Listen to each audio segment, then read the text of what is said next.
Las recientes declaraciones del señor Mulino, que contienen una diatriba contra un grupo de jóvenes diputados que a su leal saber y entender votaron en contra de la ratificación del señor Dino Mon, es un hecho que muestra una elevada intolerancia de quien ocupa el cargo político más importante en este país. Y esa forma de autoritarismo marcado que pudimos ver en las declaraciones del señor Molino nos demuestran que estamos frente a un gobierno con elevados rasgos de autoritarismo que son peligrosos para un país que quiera caminar por el sendero de una real democracia. Pero ese no es el único problema de los planteamientos recientes del señor Molino. Los mismos estuvieron plagados de elementos que no son verdad, que no tienen asiento en la realidad. El señor Molino señaló que, en su opinión, el señor Mon, si había alguna vez hablado de cambios paramétricos, había sido en el 2005.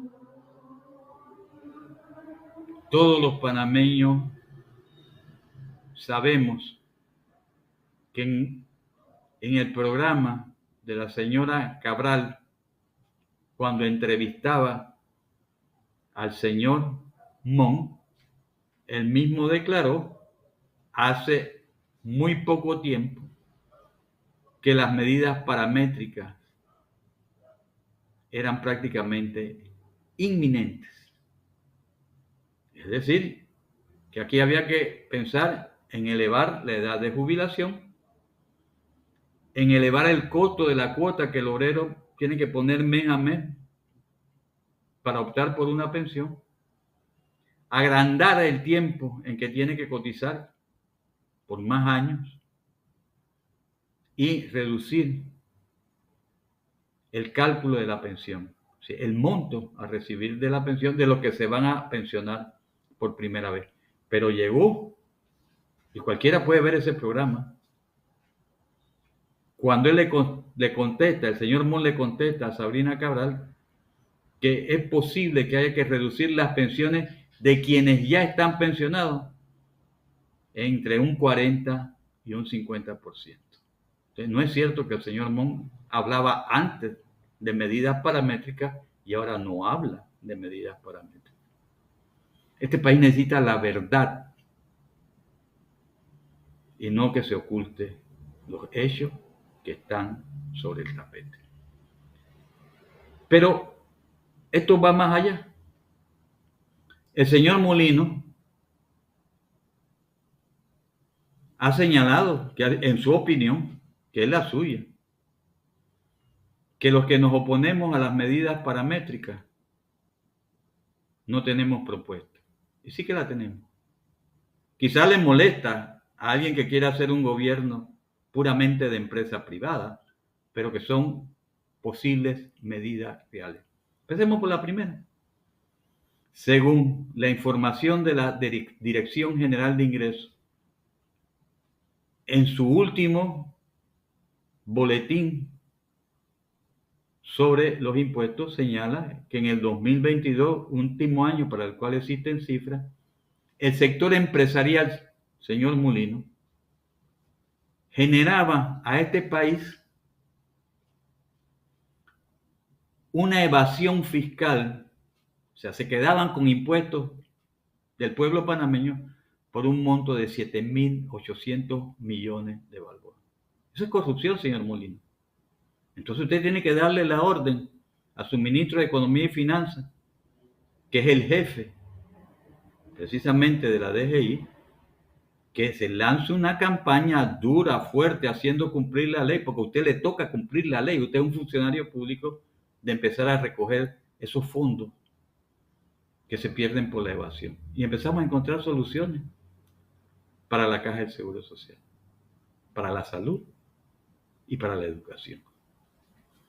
De hecho, segundo elemento, quizás no le gusta a sus amigos de la PEDE, pero las estadísticas panameñas señalan que hemos tenido que inventar una extraña categoría estadística, que son los trabajadores informales de las empresas formales.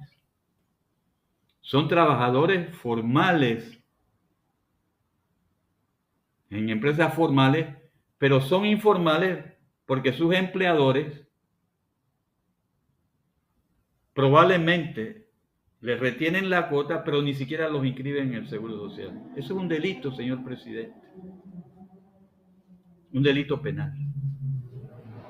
Y yo creo que si hay la voluntad de mejorar la finanza de la Caja del Seguro Social, hay que recoger ese dinero. No se trata de morosidad, se trata de evasión. Y es tan grande que la OIT en su informe actuarial señala que de cada 100 trabajadores de la empresa privada, 25 son evadidos de la Caja del Seguro Social. Eso es corrupción, señor presidente. Y si vamos a actuar contra la corrupción, hay que empezar a buscar esos fondos.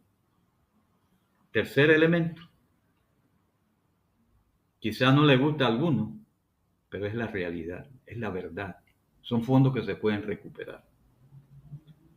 De hecho, según la OIT, de nuevo, no son datos inventados, son datos de la OIT.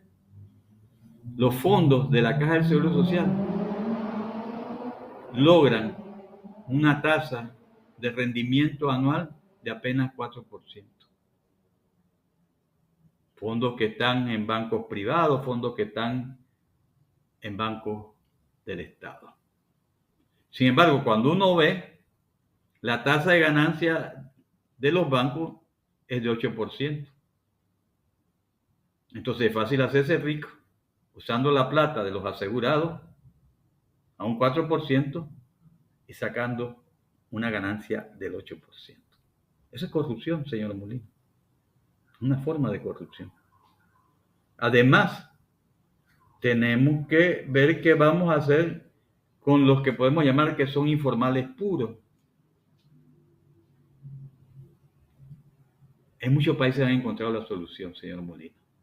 Y es que el Estado responsable de la salud pone la cuota en la seguridad social que tiene que ver con salud y lo que aporta el informal que se está informalizando, de hecho, lo que pone es para su futura pensión. Y se logra avanzar en un principio, señor Molino, que se llama el principio de la universalidad, que responde al hecho que la seguridad social es un derecho humano. Hay otras cosas por hacer. ¿Qué hacemos con esos muchachos que andan repartiendo cosas por toda la ciudad, que responden a una sola empresa, que esa empresa los evalúa, que esa empresa les da instrucciones, pero no los reconocen como asalariados y no tienen derecho a seguridad social? ¿Está usted dispuesto a empezar a corregir esas formas de corrupción para que empecemos a salvar la Caja del Seguro Social? Estamos hablando de dónde encontrar fondos.